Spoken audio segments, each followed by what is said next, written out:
Expect the unexpected and the ultimate fan service.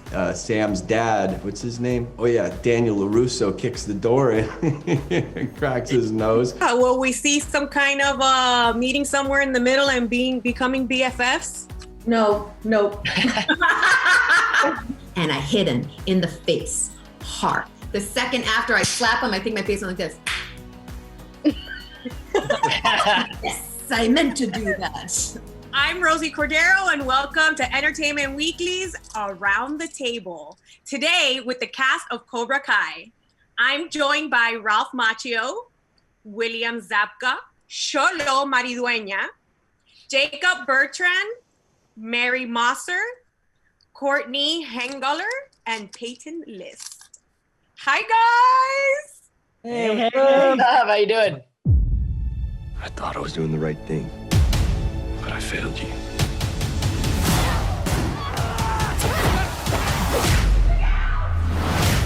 The truth is, you got soft and we paid the price. You want Cobra Kai, it's yours. So excited to chat with you guys today. We have so much to talk about season 3. So I want to say that the overall theme for this one is very similar to the whole series, expect the unexpected. Ralph Macchio, my first crush. Do you agree with me? And if so, why?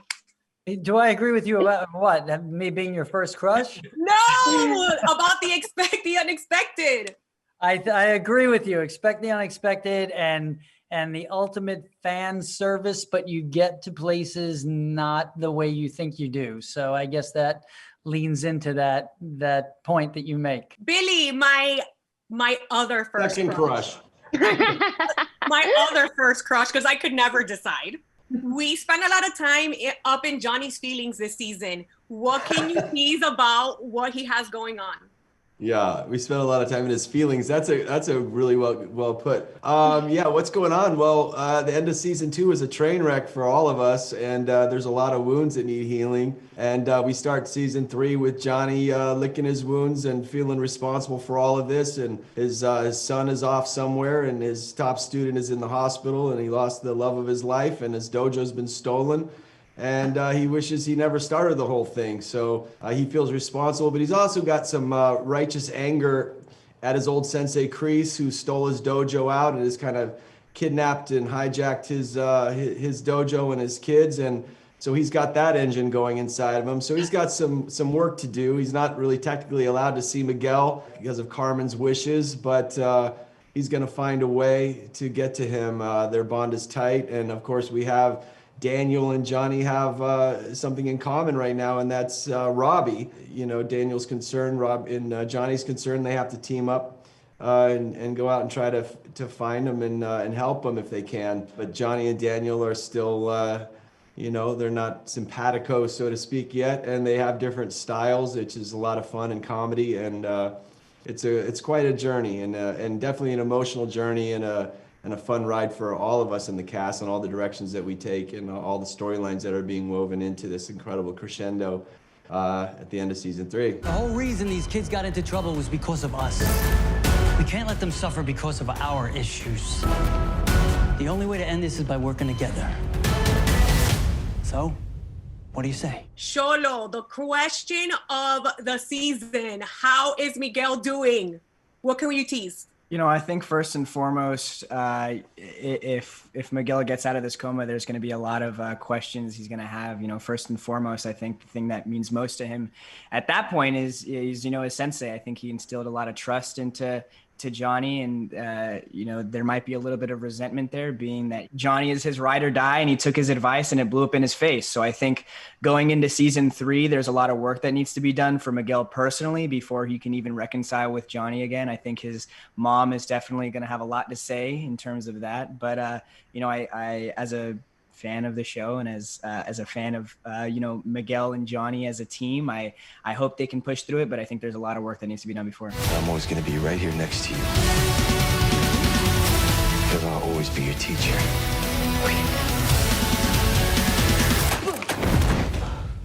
Oh, it's all right, you felt like a champ. Mary, I want to talk about Samantha. She has a lot going on this season and a very serious topic that was touched upon, which was what she's going through emotionally. Can you talk a little bit about that? Yeah, that was something I was really excited about. I don't know if that's weird to say, but I was like excited about it going into season 3. I feel like I've kind of like grown up with Samantha over the past few seasons. It was like season 1, the problems felt very like simple and easy for me to understand. And then season 2 was kind of like, okay, well, here's like a way to deal with those problems for her. It was karate. And then season 3, where things left off at the end of season 2, like the problems going into season 3 are a lot more complex. And I feel like her way of managing it, I don't know if she has one yet. And so it was really exciting for me to get to bring out my own baggage and get to unpack it in that situation in new ways and hopefully play it as truthfully and honestly as possible. My goal with Samantha has always been to do my best to create a character that even if you don't always agree with the decisions that she makes, that you understand and can relate to, and, you know, could be somebody that I at 15 or 16 really needed to see. And I think seeing Samantha's struggle portrayed as honestly as possible, even the gritty, dirty, scary parts, was really important to me so that I could have possibly seen that at that age. Jacob, what's up? I almost didn't recognize you without the mohawk. Yeah, I'm making a good 8 inches. The whole Hawk storyline comes very full circle in a lot of ways. What can you tease about what we can expect from Hawk and whether or not the storyline surprised you? When, you know, the big 3 first told me Hawk's arc for season 3, I was pretty shocked. And I was curious how they're going to pull it off. And I'm really excited for everybody to come and see season 3 and what happens with Hawk. He has a little bit of a struggle. You know, one of his best friends in the world is presumed dead right at the beginning of season 3. And I am really excited for everybody to see Hawk with Crease and the new Cobra Kai that is under Crease, and Hawk, who is now under Crease's thumb. And there's definitely more bad ahead of Hawk than good. He definitely walks through some fire before he can come to the light and hopefully go back to Johnny and do some good in the world. After everything I did for you. Miguel is in the hospital because of you. He showed mercy to Robbie Keane because of you. If he dies, that's on you. I did warn you about this. I told you not to show weakness. So kids like me that grew up in the 80s had 2 monsters that terrified their dreams. There was Freddy Krueger and there was John Crease. I want to speak specifically to Courtney because I know this is a little spoiler, but you get to slap him and I live for that moment. Can you please tell me what that was like and what Martin Kove is like in real life? What Martin Kove was like in real life. Now there's a question. No, he's lovely. The creators, John, Josh, and Hayden, they give us all in the beginning of each season, they kind of give us where our characters are going. And when they mention that, they're like, and you get to hit Crease. I'm like, I get to do a stunt? And they're like, it's a slap. And I was like, but like a stunt slap? They're like, no, it's fine. So I was excited. And then I got to set and I realized I've never worked with Martin Kove before. I never worked with half of the cast. It's usually Ralph and the kids. And then, you know, this whole other Cobra Kai doesn't exist. So I was actually very nervous to work with Martin, even though he's a lovely human being. And with stunts, let me tell you a little bit about stunts since I just did one. They say if you do one, and if you make contact with the person you're doing the stunt with, just to keep going, because if you stop, then not only have you just hurt somebody, but then you've ruined the shot. This is what I've learned through my stunt. And so I did this bit. Martin was helping with the slap. There was a stunt coordinator helping with the slap. It was all going great. And then they're like, great, Courtney, let's do one more. And I did, and I hit him in the face. Hard, unintentionally, obviously. And all I'm thinking is, don't make a face. And I think it's the take they use. And I'm watching the trailer and I'm like, I feel like the second after I slap him, I think my face went like this. Yes, I meant to do that. And now if he ever calls me or sends me a message, it's always like from his lawyer to be like, is this the one who slaps people? This is post-representation, icing my face. You did it for all of us, girl. Peyton, for you, for your character Tori, she actually kind of forms a nice bond with Crease. Can you talk a little bit about that and going deeper into like her home life and how that kind of shows why she's the way she is? Yeah, in season 3, after the school fight, Tori is just taking space from everything. She also has to work multiple jobs, and she's in a lot of trouble. And she's providing for her mom who's sick and for her little brother. She doesn't have time to go to Cobra Kai anymore. It's not even just how awful she feels about Miguel and everything else. When Crease shows up at her house, he's really the only adult figure in her life that, is there for her and protects her and kind of takes her under his wing. And I feel in an odd way, he is good for her in that moment. And it's kind of nice to see that side of Crease. And also in seeing his background in the military and everything else, it starts to make more sense. But Tori and Crease actually have a nice relationship. I really love Sensei Crease, actually. But I am happy to see him get slapped. That was fun. I told you were doing it for all of us.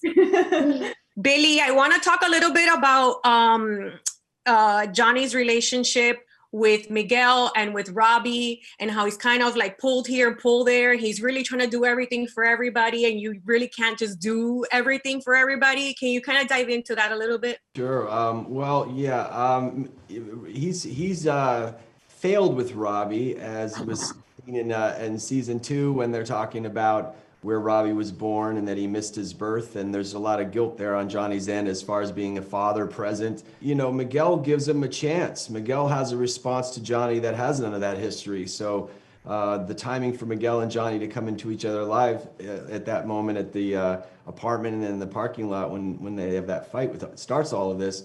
There's a need these two characters have for each other. And without any barriers between them, it happens and it flows naturally and it's good. But Robbie is another character, and he has a lot of resentment built up to Johnny, and Johnny's goofy-footed with Robbie, and the timing of getting to Robbie is always off because it's intercepted by Miguel, who's his priority in his heart.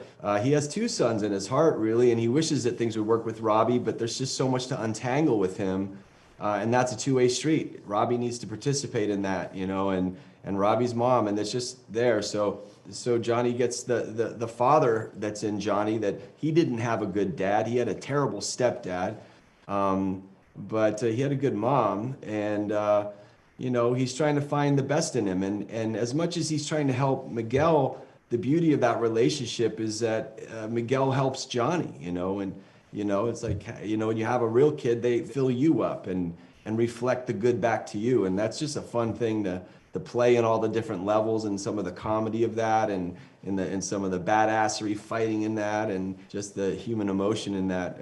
It's really great to play, and we have a great time doing it, Xolo and I, and Tanner as well. We got really close at the end of last season, in season 2, when Johnny drops Robbie off at school, and when he lets Sam and Robbie into his house. That's a moment where, like, wow, the doors are finally opening, and I get to show Robbie be there for him, and it almost happens. But then Sam's dad, what's his name? Oh yeah, Daniel LaRusso, kicks the door in and cracks his nose, and they get into a fight, turns it on its head. But the great thing is at school, when he drops him off and he gives him his trapper keeper and a pencil, and that was the beginning potentially of a great restoration and healing process for those 2 characters.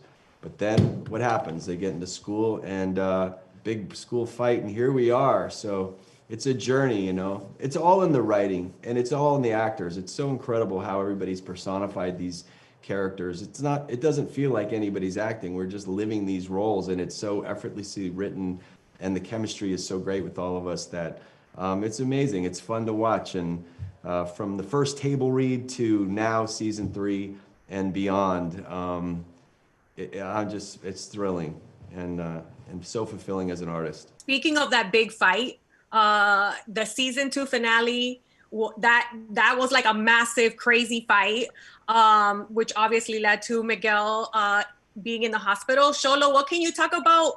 Who, since that time until where we pick up, who has been there for Miguel as he's been, struggling with all his injuries? I think after getting, put into the hospital, it feels like everyone kind of halts, and you see people who you never expected to reconcile with Miguel come into the hospital.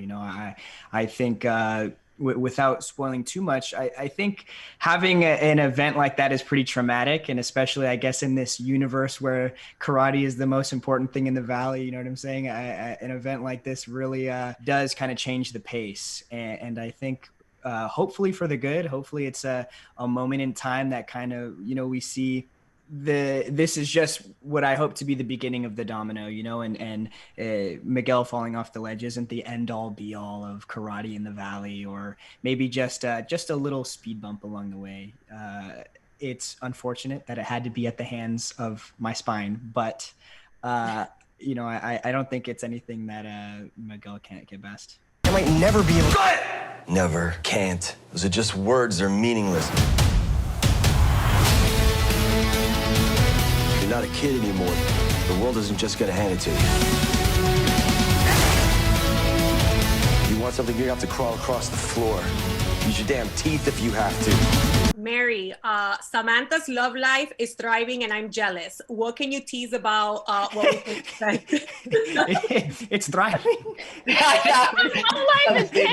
Options. I think Samantha's relationship with boys has been funny to me all the way through. It's been a lot of fun.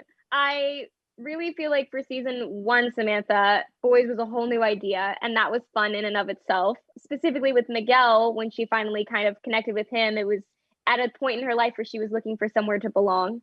She found him, and he made her, feel not like she was not fitting in with the nerdy kids or not fitting in with the cool kids. Like, she fit in with Miguel, and that was a good fit for her. But at the same time, she didn't play that quite right with her family, and that created some issues there. So I feel like by the time she gets to season 2, there's like all this confusion and frustration and pain, and then her way of coping with that is karate. And then by the end of season 2, her way of coping with it becomes pain and confusion and all kinds of things. So she's confused on her relationships, confused, especially, in her family.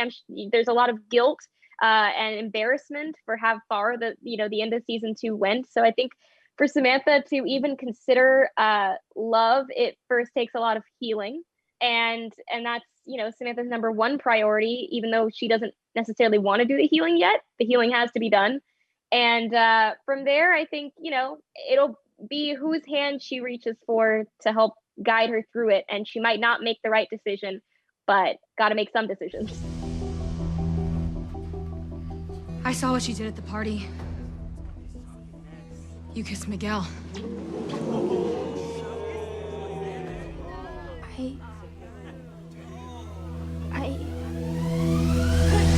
Okay, and Jacob, similarly to what Mary said, for Hawk, his journey really has been trying to find his place too, which friend group he belongs to, which sensei. What can you talk about that journey for Hawk? Yeah, for season 3, I think season 3 specifically, he's really trying to find where he fits in the midst of Crease's new Cobra Kai, because, his best friend is not there anymore. He doesn't have his binary brother, Dimitri, is on Miyagi-Do. And there's not really a lot keeping Hawk at Cobra Kai other than the fact that he's just Cobra Kai for life. And Hawk is a very all-in type of guy. He goes in 110%. And I think that's honestly like the main struggle that I faced throughout this season is like, where do I fit in with all this, especially when, new characters are coming into the dojo, and I definitely have qualms about some of the people who come in. I think Hawk just needs some Miyagi-Do or some Johnny teaching. He's a little lost right now. And for you, Peyton, there's been a lot of beef between Tori and Samantha. Will we see some kind of meeting somewhere in the middle and becoming BFFs? Stranger things have happened. No. I don't think so. I mean, I've been thinking about this all day now, and I really don't think so. I think there's just too much that's happened. I mean, given Johnny and Daniel, they had 30 years and then they got back together. So maybe there's always hope. And Mary and I have been dreaming of some scenarios, but I just don't see it happening, especially where they are right now. There's a lot going on. Thank you so much. This has been Entertainment Weekly's Around the Table with the cast of Cobra Kai. Seasons 1 and 2 are currently available on Netflix, and season 3 is out in January. Thank you, guys. Thank you. Thank you. Thank you.